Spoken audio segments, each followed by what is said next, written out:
Ihe a bụ serious news.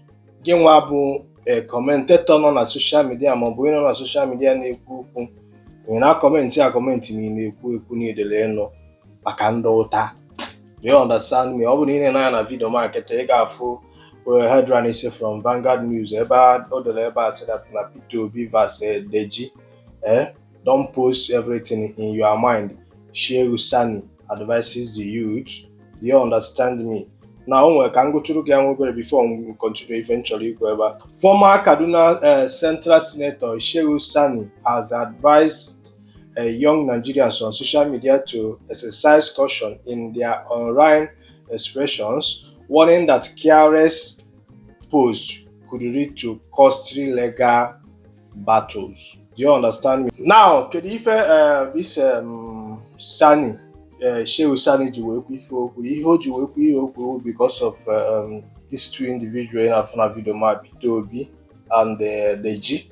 Do you understand me? It was Deji who sometime on a was out of line. Do you understand me? Now Barry's also supposedly in my better than I do. Do you understand me? But recently before na emezi ihe nke ọ pụtara Peter Obi this, Peter Obi that, ọ dịkwa mma criticize somebody, criticize ya mmadụ, o nwere ife a na-akpọ constructive criticism. Do you understand me? But akwa ifuru ife ọ ga-abụzi ọ pụtazi ọ dịka agha na-attack mmadụ directly na challenge onye afọ ya suo to court. Do you understand me? Now Peter Obi esuo onye ya to court now. Deji bụkwa somebody na respect you. Do you understand what I'm saying? When Peter Obi esu only at a court to get on a jump from one media station to the other. Do you understand? All Kalenos the Cherry Peter Obi na court able evidence if on a Pugasi Makia. Now, if for sometime on a post, but post the other does that na Peter Obi is the leader of the obedient mob. Do you understand? Wishing can really couple an opinion or can hold the water. For my own understanding, behind it. Then the second one also that na Peter Obi is a religious bigot. Do you understand me? Somehow we have something defamatory. But I'm all no opinion before the evidence Peter Obi religious bigot. Do you understand? Then the third one said that na Peter Obi is a fraud. An allegation. Because who arrests must prove. Do you understand me? God equal, he prove where. Do you understand? This particular comment Peter Obi is a fraud. If I ban allegation, be a direct attack. Do you understand? And he corruptly invested the Anambra State Fund in his family business. An allegation again, he need to prove. Do you understand me? And also that he deposited billions of Anambra State Fund in a bank. He has shares and interest. That is corruption and abuse of office. Do you understand me?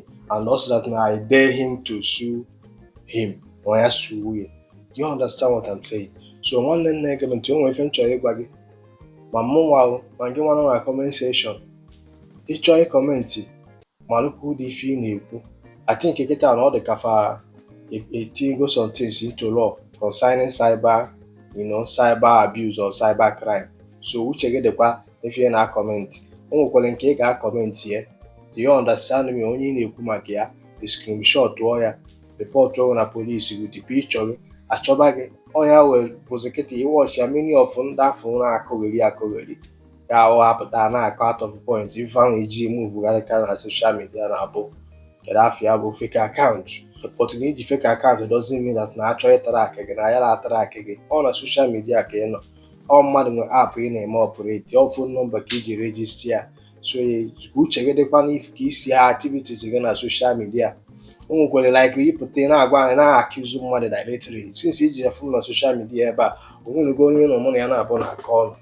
You understand it? For the book, I want for example, actually, Malaga to ever. Have you seen me say no and comment also? But I can disagree on the question here. Do you understand me? On my own humble opinion, Manji Jenga, I will never lay an allegation to anybody. I cannot do it. ị ga na-ekwu nke ọ ya abịa ikwucha akpọta gị tata defend nwe ya ị ma na-ekwu that no ọnya own opinion ka ikwuru ya. So nke ọ bụla ị na-ekwu na nke ọ bụla ị na-akọmentị ọkata ịbịapụta ị na-asị mmadụ na ịbụ onye oshi.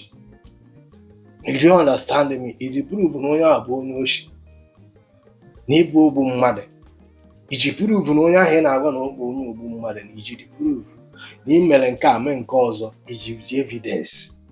That is why I am put ebe a na m agwa gị I don't believe in assumption. Ana m aga here with the facts. You understand me? You are entitled to your opinion, but I'm not agwa gị I deal with ihe mma not the verifiable. Ịghọtago? Ga-emesịa.